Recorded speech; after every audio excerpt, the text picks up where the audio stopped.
திருவள்ளுவரின் வழியில் வாழ்ந்து வாழ்வின் உன்னத நிலையினை அடைய திருக்குறளோடு நாம் என்னும் இந்த நிகழ்விலே இணைந்திருக்கின்ற உங்கள் அனைவருக்கும் முதற்கண் வணக்கம்.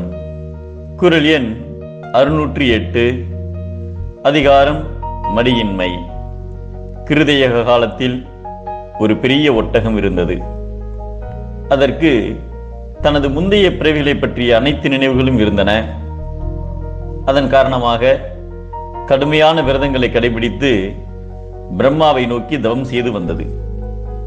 அதனுடைய கடும் தவத்திற்கு மெச்சிய பிரம்மா அந்த ஒட்டகத்தின் முன் காட்சியளித்து, தவத்தில் சிறந்து விளங்கும் நீ விரும்பும் வரம் என்ன என்று கேட்டார்.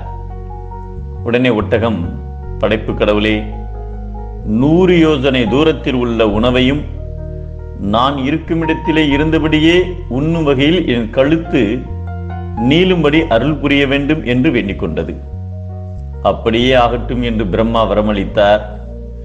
அந்த வரத்தை பெற்ற ஒட்டகம் எங்கும் நகர்வதே இல்லை.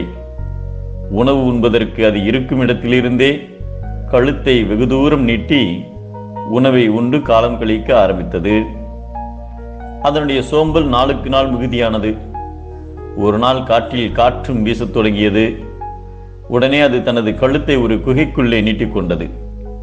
மழை விடாமல் தொடர்ந்து பெய்து கொண்டே இருந்தது. அதனால் உணவு இல்லாமல் பசியால் வாடியது. அச்சமயத்தில் மழையில் நனைந்தபடி ஒரு நரி அந்த குகைக்கு உள்ளே வந்தது. நரிக்கும் பசி மிகவும் அதிகமாக இருந்தது.